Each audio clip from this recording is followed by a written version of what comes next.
नमस्कार। आप सुन रहे हैं द बॉलीवुड रेडियो और आज के इस पॉडकास्ट में बात राजेश खन्ना की। और राजेश खन्ना के दरअसल सियासत के दिनों की है। बम्बई के फिल्म मीडिया में राजेश खन्ना सालों तक हेडलाइन बनाते रहे, मगर अब मामला सियासत के अखाड़े का था और यहाँ राजेश खन्ना एक नए खिलाड़ी थे। जाहिर है उनकी राजनीतिक छवि आडवाणी के मुकाबले छोटी थी। दिल्ली के पत्रकारों से भी उनकी बातचीत अभी ज़्यादा नहीं हुई थी।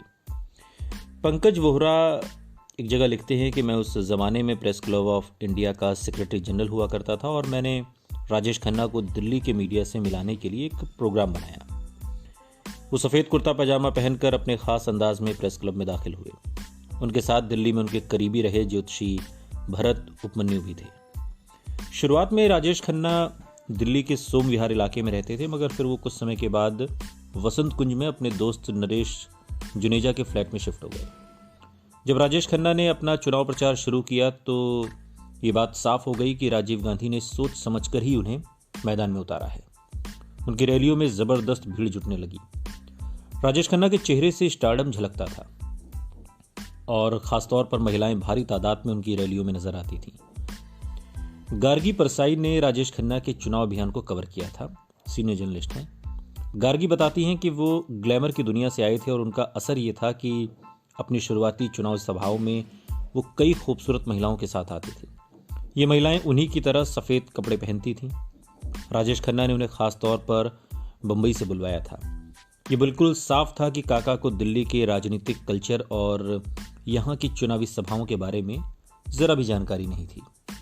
वो लंबे भाषण नहीं देते थे, बहुत कम बोलते, लेकिन इतनी ही देर में वो लोगों पर जादू चला देते थे। भूपेश रसीन याद करते हुए कहते हैं कि काका जी का चार्म कमाल का था। एक स्माइल देते और लोग तालियां बजाने लगते। अपने भाषण की लाइनें या शेर लिखने में वो अक्सर आनंद बख्शी की मदद लिया करते थे। खास बात यह थी कि अपनी चुनावी प्रतिद्वंदी लाल कृष्ण आडवाणी के खिलाफ उन्होंने कभी कुछ नहीं कहा। राजेश का चुनावी कैंपेन कवर करने वाले एक पत्रकार ने बाद में बताया कि गोल मार्केट की एक चुनावी रैली में भीड़ ने उनसे अमर प्रेम का hit dialogue Pushpa I hate tears सुनाने की फरमाइश कर दी। राजेश खन्ना ने फौरन अपने खास अंदाज में पलकें झपकाते हुए इस भीड़ में जितनी पुष्पा हैं और जितनी महिलाएं हैं उनके आंसू पोंछूंगा मैं, क्योंकि पुष्पा आई हेट टीयर्स।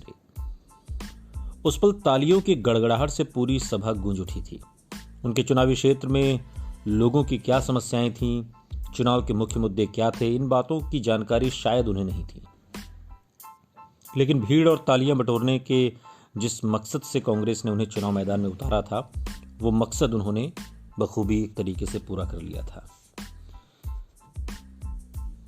प्रचार के अंतिम चरण में राजेश खन्ना के लिए प्रचार करने उनकी पत्नी डिंपल और बेटी ट्विंकल भी आईं। राजेश खन्ना ने डिंपल और ट्विंकल के साथ बाकायदा एक प्रेस कॉन्फ्रेंस तक की। वहां मौजूद एक पत्रकार तो ये भी बताते हैं कि ऐसा लग रहा था कि डिंपल उनके कहने पर आ तो गई, लेकिन पूरी प्रेस कॉन्फ्रेंस के दौरान वो काफ़ी असहज नजर आईं। उनकी मुस्कान भी फीकी सी थी, मगर ट्विंकल में अपने पिता वाली बात थी। उन्होंने कई सवालों के जवाब मुस्कुरा कर दिए और अपने पिता को जिताने के लिए लोगों से अपील भी की।